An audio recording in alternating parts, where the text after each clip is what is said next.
My name is Arlene, and I am 53 years old. I raised my son alone after my husband died, worked two jobs, gave him everything I had. I thought I knew him completely. I thought nothing could break the bond we shared. Until the day his wife whispered something in his ear, and he punched me so hard that I hit the floor. Blood filled my mouth. My own son, my baby, standing over me with rage in his eyes. Before I tell you what happened next, I would love to know where you are watching from. Please hit that like button and subscribe. You will not believe what my son did when he realized the truth about what his wife had been hiding from both of us. I need to take you back so you understand how we got here. My husband died when Brandon was only 7 years old. Construction accident. One minute he was there, the next he was gone. Just like that, I became a widow and a single mother overnight. I worked as a nurse during the day at Cleveland General Hospital.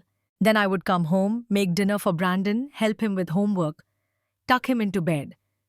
After he fell asleep, I would drive across town and clean offices until 3 in the morning. I slept maybe 4 hours a night for years. But I never complained. That boy was my whole world. We lived in a small 3-bedroom ranch-style house in a quiet neighborhood in Parma, Ohio. Nothing fancy. The roof leaked when it rained hard. The furnace made strange noises every winter. But it was ours. I saved every penny I could for the down payment. Signed those mortgage papers with hands that shook from exhaustion and pride. Brandon grew up watching me work myself to the bone. He helped fold laundry when he was 8, made his own lunches by the time he was 10. We had game nights every Friday. Monopoly Scrabble cards. Just the two of us against the world. He used to tell me I was his hero. Those words kept me going through the hardest years. He did well in school, really well. Got into Ohio State University on a partial scholarship. I paid the rest by picking up extra shifts. Watched him walk across that stage and get his engineering degree. I cried so hard that day. All those sleepless nights, all those sacrifices, they all meant something. Brandon got a job at a civil engineering firm in Columbus, right after graduation. Good salary, benefits, future. Everything I wanted for him. He visited every Sunday for dinner. That was our tradition. He would show up around 5, I would have pot roast or lasagna ready, and we would sit at my small kitchen table and talk for hours.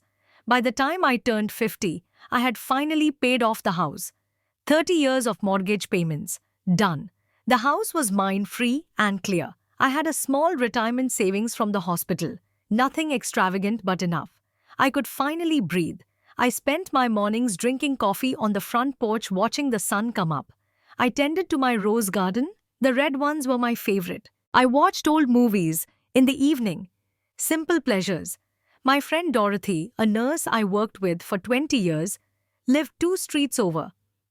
We went to bingo on Thursday nights. Had lunch together, twice a week.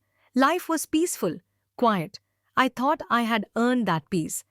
Brandon was 31, successful, happy. Called me twice a week just to chat. Helped me fix things around the house. Mowed my lawn in the summer. Shoveled my driveway in the winter. He was a good son, the best son. Then 2 years ago he went to a conference in Chicago. Engineering symposium or something like that. When he came back, he could not stop talking about this woman he met. Simone. Brandon brought Simone to meet me about 6 months after they started dating. I remember that day clearly. It was a Sunday in October. The leaves were turning orange and gold. I made my special chicken parmesan, the one Brandon loved since he was a kid, set the table with the good plates. They walked in together, and I got my first look at her. Simone was beautiful, I will give her that. Tall, slim, perfect hair that looked like she just stepped out of a salon. Designer clothes, expensive purse. She worked in marketing at some firm in Columbus. Came from money, that much was obvious. Her family had a house in Greenwich, Connecticut. Old money, she mentioned within the first 10 minutes. She smiled at me when we met. Perfect white teeth. But her eyes, they scanned my house like she was taking inventory. I watched her gaze move from my worn couch to the family photos on the walls to the slightly dated kitchen appliances. Something in her expression made me uncomfortable, though I could not name it then. "This neighborhood must have been nice back in the day," she said, looking out my front window. The way she said it like she was offering condolences. Brandon did not catch the tone. He was too busy looking at her like she hung the moon. Over dinner, Simone steered every conversation toward money. Property values, real estate markets, investment strategies. She asked me twice if I had thought about what I would do with the house. Eventually, I told her I planned to live here until I died. She laughed like I made a joke. When Brandon was in the bathroom, her sweetness disappeared for just a moment. "You have a lot of space here for one person," she said. Not a question, an observation, almost an accusation. But when Brandon came back, the smile returned. She touched his arm constantly, laughed at everything he said, played the role of perfect girlfriend. I tried to be happy for him. Maybe I was imagining things. Maybe I was just being an overprotective mother. They got engaged after dating for 1 year. Brandon proposed at some fancy restaurant downtown. He brought her to my house the next day to show me the ring. 3 carats. Must have cost him 6 months' salary. Simone held her hand up so the diamond caught the light. "We are thinking of a June wedding," she announced. "Not we are hoping or we would like. No. We are thinking." Like it was already decided. The wedding planning started immediately. Simone took control of everything. Expensive venue at a country club. Over 200 guests. I barely knew anyone there. Brandon asked me about the budget a few times, looking stressed. I offered to help pay for something, but Simone shut that down fast. "We want to do this ourselves," she said, by which she meant her parents would pay for most of it. I felt pushed to the side. Decisions were made without asking me. The mother of the groom became an afterthought. Simone forgot to include me in dress shopping, cake tasting, flower selection. When I brought it up to Brandon, he said Simone was just excited and had a clear vision. He asked me to be patient with her. The wedding day itself was beautiful. I cannot deny that. But I felt like a guest at my own son's wedding. During the reception, Simone pulled me aside. I thought maybe she wanted to say something meaningful. Bury the hatchet, start fresh as family. Instead, she asked me if I had done any estate planning. She said it would be smart to get things in order at my age. I was 51. Brandon came over with champagne, and her face changed again, all smiles and warmth. But I had seen behind the mask now. Something was very wrong with this woman. I just did not know how wrong yet. After the wedding, Brandon and Simone moved into an expensive apartment in the short North District of Columbus. Exposed brick floor to ceiling windows, parking garage, way beyond what Brandon could afford on his salary alone. I asked him about it once. He said they were managing fine, but I could see the stress on his face. The Sunday dinners became less frequent. Once a month maybe, then every 6 weeks. Brandon always had an excuse. Work project. Simone had plans. They were traveling. I understood. He was a married man now. But I missed him. About 6 months after the wedding, Simone started her real campaign. That is the only word for it. Campaign. Strategic, calculated, relentless. It started with casual comments when they did visit. "This house is so big for just you, Arlene. Have you thought about downsizing? You know property values in this area have gone up significantly. You're sitting on quite an asset." I brushed it off at first, but she brought it up every single time I saw her. Every conversation somehow circled back to my house. The size, the value, the maintenance, the stairs that might be dangerous for someone my age. Then Brandon started bringing it up too. "Mom, have you thought about moving somewhere smaller?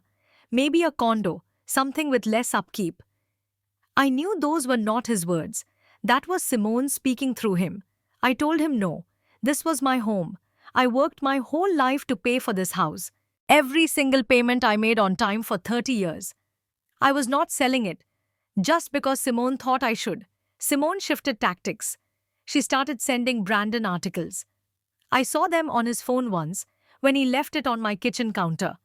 Articles about elderly people living alone.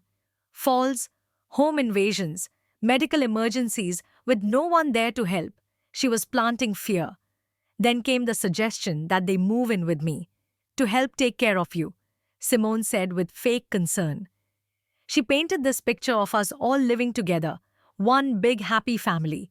She would cook, clean, make sure I was safe. It sounded almost reasonable until she added, of course, we would need to make some changes, update the kitchen, refinish the floors, maybe knock out a wall or two. Changes that would cost tens of thousands of dollars. Changes that would essentially make it their house while I was still alive. I said no, firmly. I did not need taking care of. I was 51 years old, healthy, active, perfectly capable of living alone. I had lived alone for over 20 years. Simone did not like that answer. The next suggestion came a month later. They needed help buying a house. A real house, she said, with a yard. In a good school district. They were thinking about starting a family soon. Brandon's salary alone was not enough. But if I sold my house, I could give them the money for a down payment.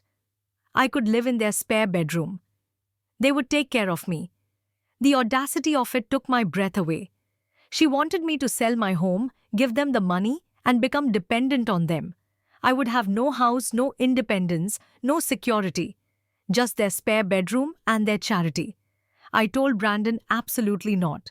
This was my home, my security, my retirement plan. He got defensive, said I was being unreasonable, said they were just trying to help me, that I was being selfish. My son called me selfish for wanting to keep the house I spent 30 years paying for. That conversation ended badly. Brandon left angry. I cried for hours after. The visits became tense after that. Every time they came over, it turned into an argument. Simone would make pointed comments about the house being wasted on one person, about me being short-sighted and stubborn. Brandon would join in pressuring me to at least consider it. When Brandon was not around, Simone dropped the pretense entirely. She would stare at me with cold eyes. "You are being selfish," she said one day when Brandon went to his car to get something. "Brandon needs help. His own mother should want to help him. But you would rather sit in this house alone like a miser." I tried talking to Brandon alone. Called him, asked him to come by himself so we could talk. He came once. I tried to tell him that Simone was manipulating him, that her interest in the house was not about my well-being or their future. It was about control, about getting her hands on an asset worth over $300,000.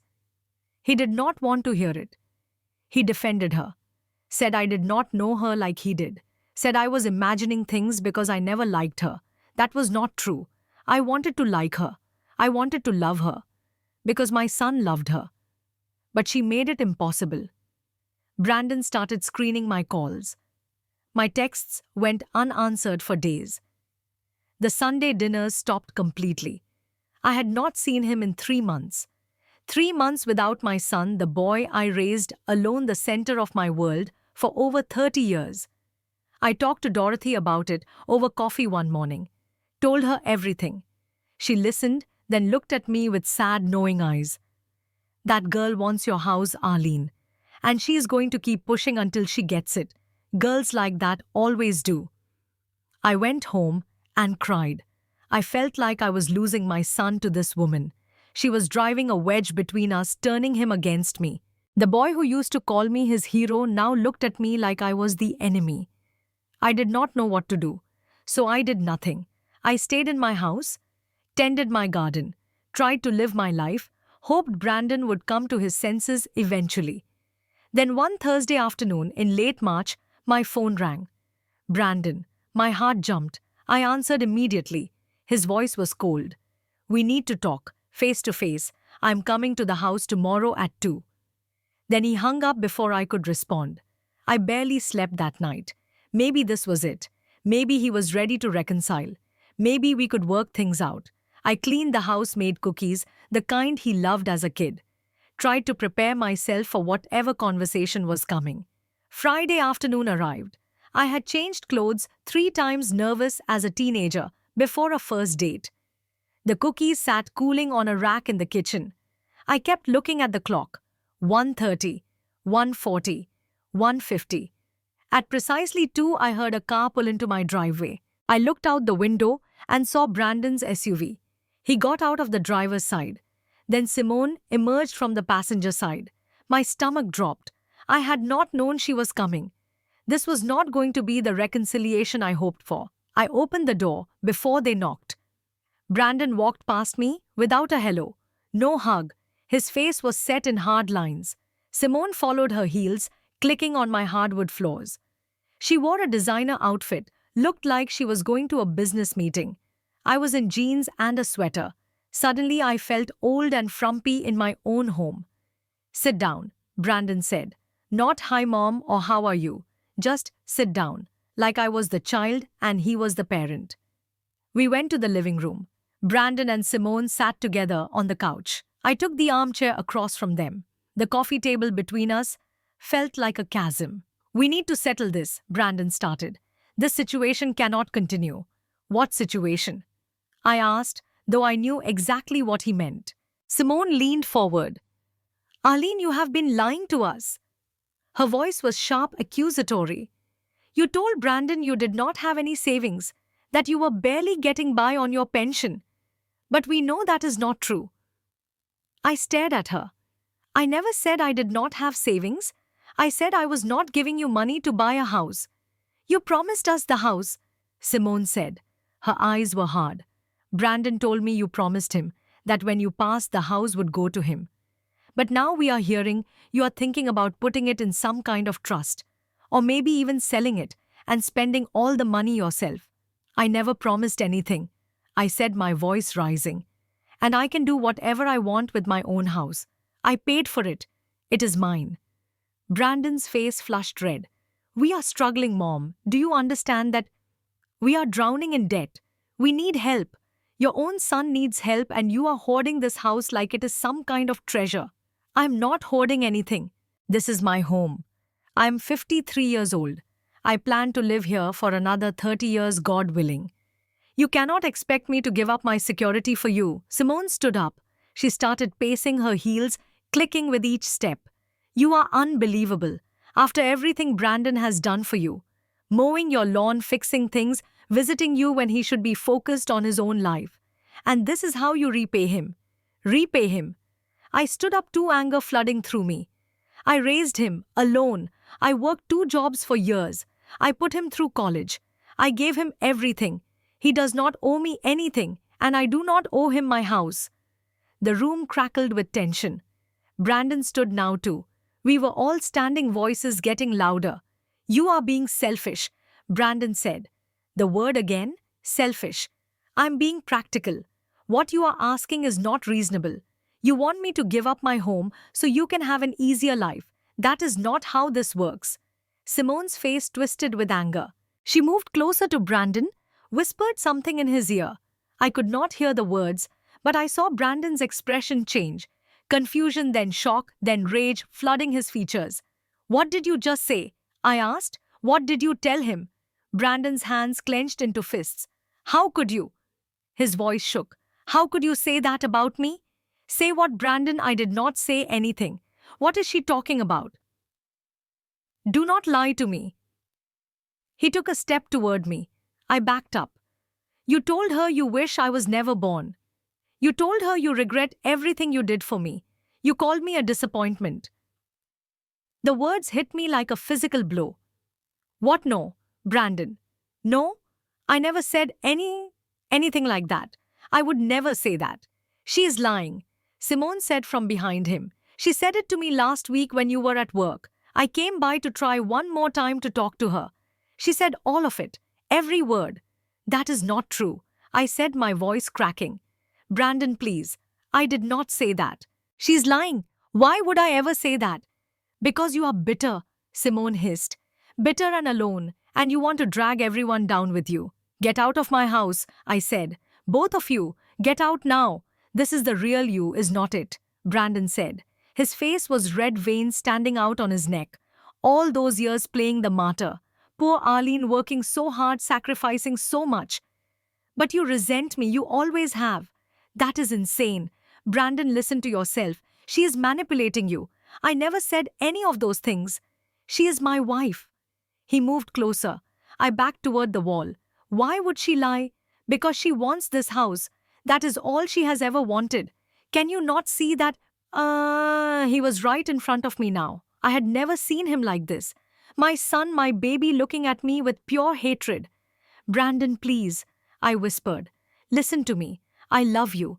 I have always loved you. I would never say those things. Liar? His fist came up. I did not have time to react. His fist connected with my face, right cheekbone, hard and fast. The impact exploded through my skull. I flew backward, arms flailing, trying to grab something, anything. My hip hit the edge of the coffee table. Then I was falling. The hardwood floor rushed up to meet me. The back of my head cracked against the floor. Pain, white hot and blinding. My mouth filled with the metallic taste of blood. My vision blurred. I could not catch my breath, could not move, could not process what just happened. My son hit me. My son who I held as a baby, who I read bedtime stories to, who I raised alone. He just punched me in the face. I lay there on my living room floor, blood pooling in my mouth. Through my blurred vision, I saw Brandon standing over me, his chest heaving, his fist still clenched. But no remorse on his face, only anger, only rage, and behind him Simone, smiling, just for a second, but I saw it. Satisfaction. She had gotten what she wanted. She had turned my son into this. Let's go, Simone said. Her voice was calm, casual, like nothing significant just happened. She is not worth it. Brandon stared at me for another moment. I tried to speak, to call his name, but only a gurgling sound came out. Blood and spit and broken sounds. He turned away, started walking toward the door. Simone followed him, her heels clicking on the floor, stepping around me like I was trash on the sidewalk. I tried to push myself up. My arms would not work properly.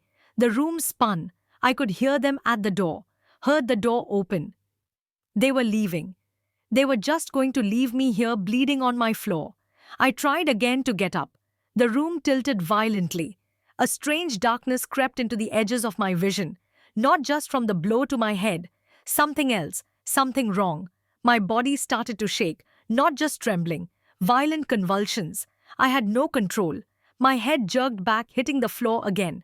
My limbs flailed. Foam bubbled from my mouth, mixed with blood. I heard a sound from near the door. Brandon's voice, but distant, muffled. Mom, Mom. But I could not answer, could not stop shaking. The darkness closed in, swallowing the light, swallowing the pain, swallowing everything. I learned later what happened in those next moments while I was unconscious. Brandon told me, his voice breaking with every word.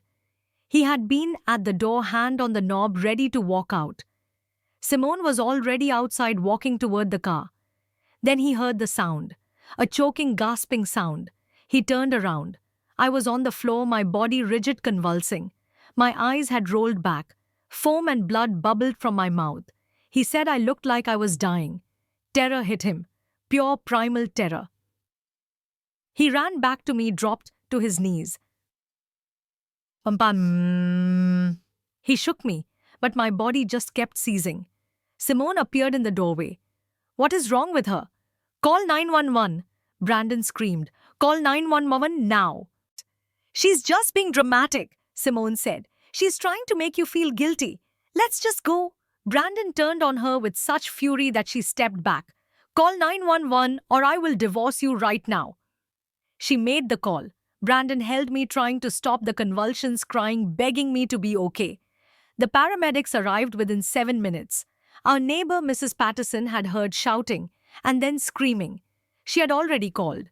2 ambulances showed up. The paramedics took over, started asking Brandon questions. What happened? He stammered, tried to lie, said, I fell. But one of the paramedics, a woman named Sarah, looked at my face, at the swelling, at the pattern of bruising.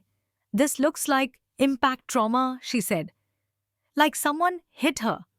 Brandon could not answer, just kept crying, holding my hand as they loaded me onto the stretcher. At the hospital, everything happened fast. I was rushed into emergency, CAT scan, MRI. Doctors running, nurses calling out medical terms. Brandon in the waiting room, Simone beside him, both of them silent. The doctor came out after 2 hours. Dr. Patel, I would later learn. He looked at Brandon with serious eyes. Your mother has suffered severe head trauma. There is swelling in her brain. Additionally, we believe she had a minor stroke, likely triggered by the trauma and stress. The next 24 hours are critical. Brandon collapsed into a chair, put his head in his hands. Simone sat rigid beside him. How did this happen? Dr. Patel asked. The injury pattern suggests a direct blow to the face. Brandon could not lie anymore. I hit her, he whispered. I punched her. Dr. Patel's expression did not change, but something shifted in his eyes. I see. Security will need to speak with you. The hours that followed were torture for Brandon. He could not eat, could not sit still, paced the waiting room like a caged animal. His hands shook. He kept staring at them, at his right hand, the hand that hit me. Simone tried to comfort him at first. It was an accident. She will be fine. But her words sounded hollow. She kept checking her phone, looking at the exits. She was scared, he realized. Not for me, for herself. Tell me exactly what you told me, she said. Brandon said suddenly. It was 3 in the morning. They had been at the hospital for over 12 hours. Simone looked up startled. What? Tell me, word for word. What did you say my mother said about me? Brandon, now is not the time. Tell me. His voice was steel. Simone shifted in her seat. She said she wished you were never born. That she regretted everything. That you were a disappointment. I told you this already. When did she supposedly say this? Last week, Thursday. I went to visit her while you were at work. Why were you visiting her? You hate going to her house. I was trying to make peace. For you. Brandon stared at his wife. Really looked at her for the first time in months. Saw the calculation in her eyes. The way she held herself ready to run. You are lying, he said quietly. Excuse me. You are lying. My mother never said that. She would never say that. Brandon, you are in shock. You are not thinking clearly. I'm thinking clearly for the first time in a year. He stood up. What really happened? What did you tell me? She said. Simone stood too. I'm not doing this here. Here or at home, your choice. But you are going to tell me the truth. They stared at each other. A battle of wills. Finally, Simone looked away. Fine. Maybe I exaggerated a little. She did not say all of those exact words. But the sentiment was there. She thinks you are weak for listening to me. She thinks you should put her first always. So you lied. I interpreted. You lied. You made up words and put them in her mouth to turn me against her. She was never going to give us that house, Brandon. Someone had to do something. There it was. The truth. Out in the open finally. Brandon stepped back from her like she was diseased. Get away from me. Brandon, get away from me. Go home. I do not want to see you right now. We should talk about this. There is nothing to talk about. You lied, you manipulated me. You made me think my mother said horrible things so I would hate her. And I hit her. Because of you. Because of your lies. Simone's mask slipped completely. Oh, please, you wanted to believe it. You wanted an excuse to hate her for not giving us what we needed. I just gave you that excuse. Get out. Fine. But you better think long and hard about what happens next. We are married. What affects you affects me. If she presses charges, if this goes legal, it impacts both of us. She grabbed her purse and left. Brandon watched her go. Then he sank back into the chair and cried until he had nothing left. Dorothy arrived around 6 in the morning. Someone from the hospital called her, found her number in my phone as my emergency contact. She took one look at Brandon and knew something was very wrong. What happened to Arlene? She demanded. Brandon could not look at her. I hurt her. You what? I hit her. I punched her. And she fell and now she might die. And it is all my fault. Dorothy stared at him with such disgust that he flinched. How could you, after everything she did for you? I know. Do you? Do you have any idea what that woman sacrificed for you? What she gave up and you hit her? I thought she said something about me. My wife told me she said something horrible. And you believed it. You believed that Arlene, who raised you alone, who loved you more than anything in this world, would say something like that. Brandon had no answer, because Dorothy was right. He should have known. Should have known his mother would never hurt him. Should have seen through Simone's manipulation. But he had been so angry, so desperate, so blind. If she dies, Dorothy said quietly, you will have to live with that for the rest of your life. She turned away from him, went to talk to the nurses, left him sitting there drowning in guilt and shame. 3 days later, I woke up. Opening my eyes felt like lifting enormous weights. The room was too bright. Everything hurt. My face throbbed. My head pounded. I could not remember where I was at first. Then I saw the machines, heard the beeping, smelled the antiseptic. Hospital. I was in a hospital. Someone moved beside my bed. I turned my head slowly, pain shooting through my skull. Brandon. Sitting in a chair next to me. He looked terrible, unshaven. Dark circles under bloodshot eyes, wrinkled clothes. He looked like he had not slept in days. Our eyes met. His filled with tears immediately. Mom, he whispered, you are awake. Fear shot through me. Memory flooding back. The argument. Simone whispering. Brandon's fist. The pain, the fall. I flinched away from him. He saw it. Saw me afraid of him. His face crumpled. Mom, I'm so sorry. His voice broke. I'm so sorry. I'm so sorry. I tried to speak. My throat was dry raw. A nurse appeared, helped me sip water through a straw. The cool liquid soothed. I swallowed, tried again. What happened? You had a stroke, Brandon said. The trauma and stress triggered it. You have been unconscious for 3 days. They did not know if you would wake up. I processed this slowly. 3 days. I remembered seizing. Darkness. Nothing after that until now. Where is Simone? I asked. Brandon's face hardened. Not here, and not welcome. I studied him. Something had changed. The anger was gone. In its place was grief, shame, and something else. Understanding maybe. I need to know the truth, he said. His hands twisted together in his lap. Did you say those things about me? That you wished I was never born? That you regretted everything? My heart broke all over again. Brandon, no, never. I never said anything like that. I would never say that. You're my son. I love you more than my own life. A sob escaped him. I know now. I'm so sorry I believed her. I'm so sorry I did not trust you. What did she tell you I said? He repeated it, the horrible words Simone had fabricated. I listened feeling sick. None of it is true, I said when he finished. I never said any of that. She made it all up. I know. I figured it out at the hospital. She admitted it eventually. Sort of. She said I wanted to believe it anyway. Did you? The question hurt to ask. No, God, no, Mom. I was just so stressed. Money was so tight. Simone kept pushing. I thought if you would just help us just this once, everything would be better. I was weak. I let her get in my head. A doctor entered then, Dr. Patel. He checked my vitals, asked me questions. How did I feel? Did I know my name? What year was it? Where was I? I answered everything. He seemed satisfied. You are very lucky, he said. The stroke was minor. You should recover fully. But I need to ask you something privately. He looked pointedly at Brandon. I will step out, Brandon said. He squeezed my hand gently before leaving.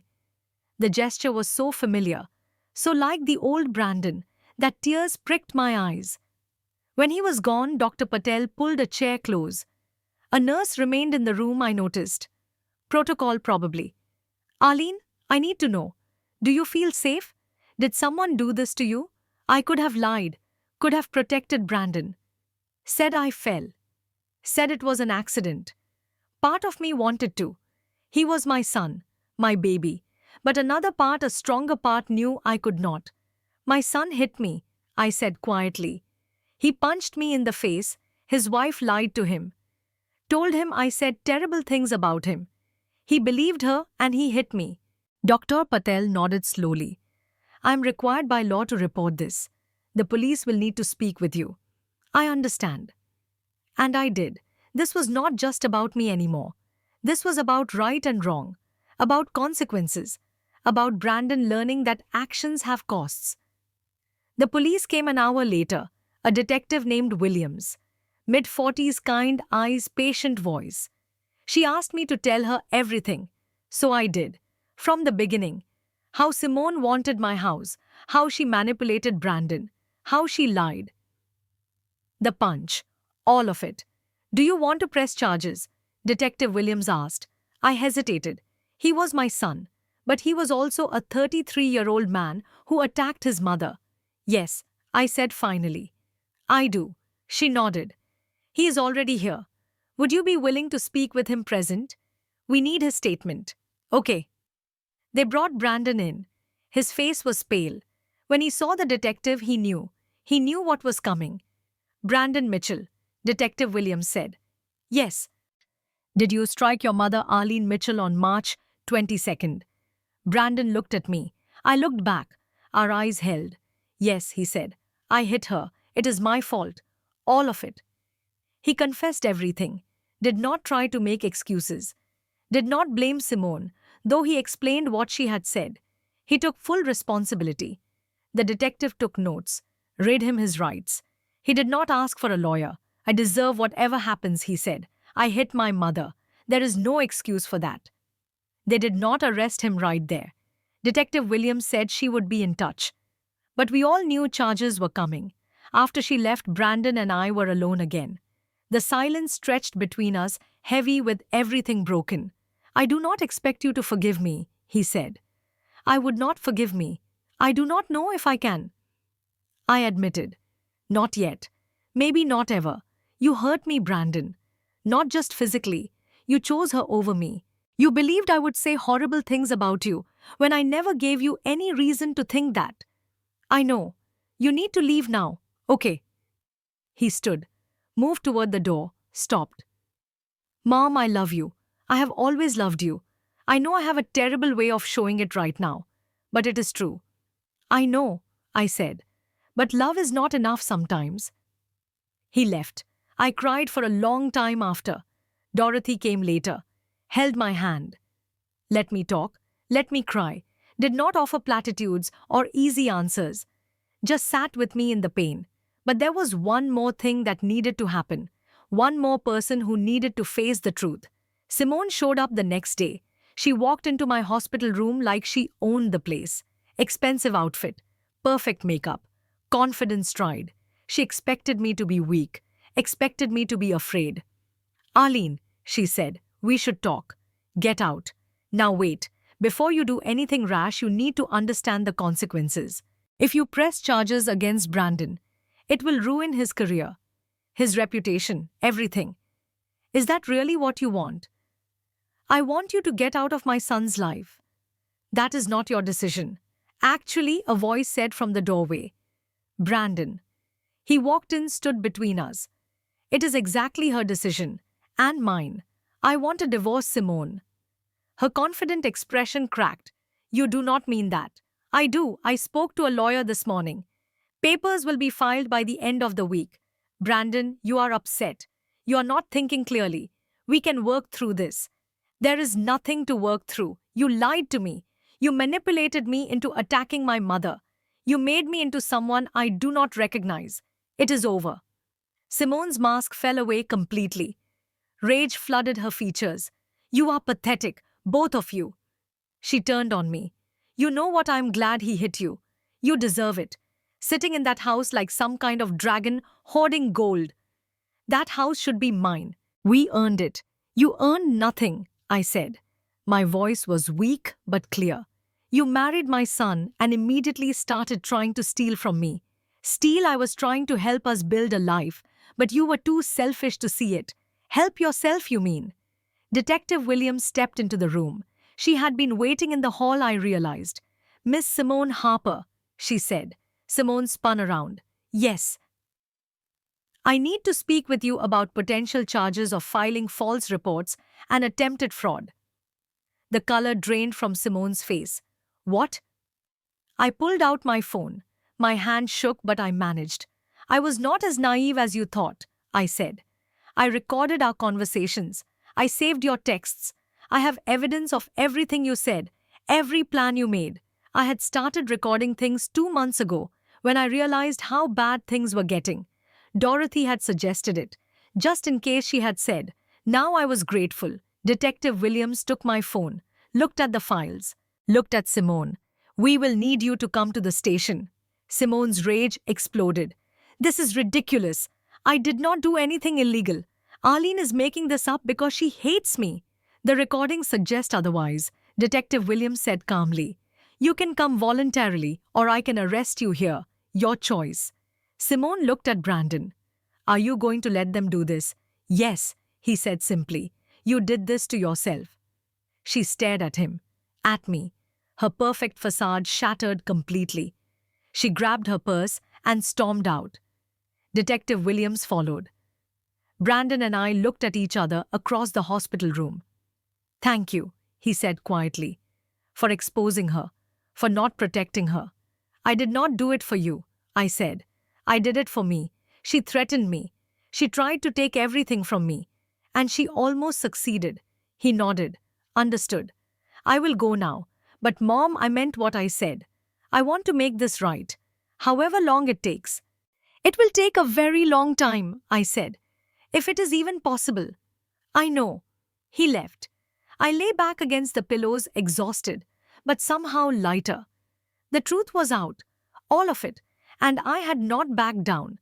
Had not protected the people who hurt me. Had not made myself smaller to make them comfortable. I had stood up for myself. Finally. And it felt like freedom. 6 months passed. 6 months that felt like years.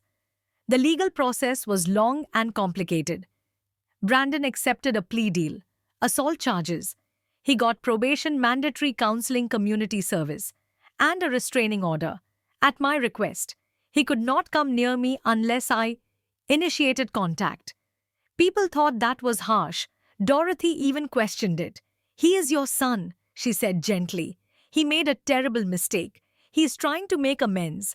I know, I said, but I need to protect myself. He hit me. He might do it again if Simone or someone like her gets in his head. Do you really believe that, bum?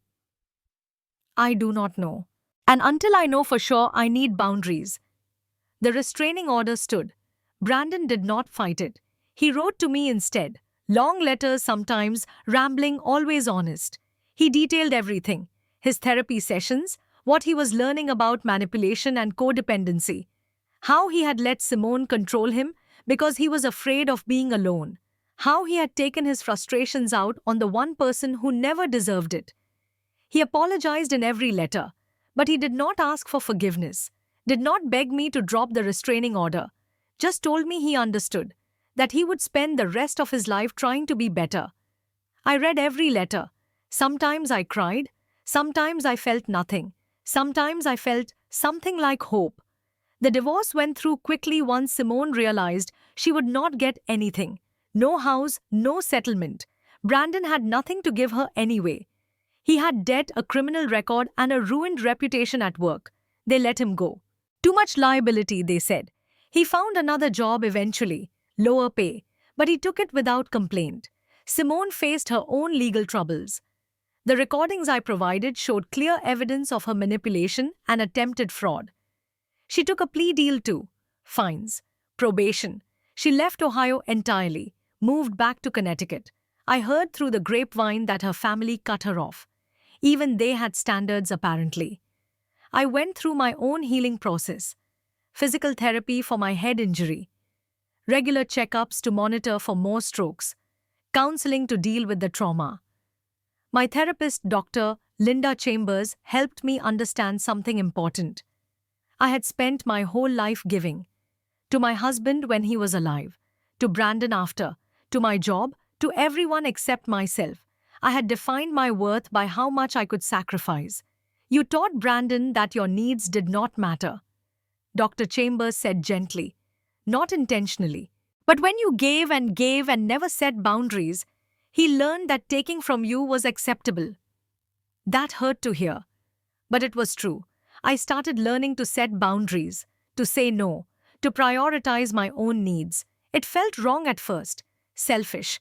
But Dr. Chambers reminded me that self care is not selfish, it is necessary. I redecorated my house, changed things I had kept the same for decades because Brandon liked them that way.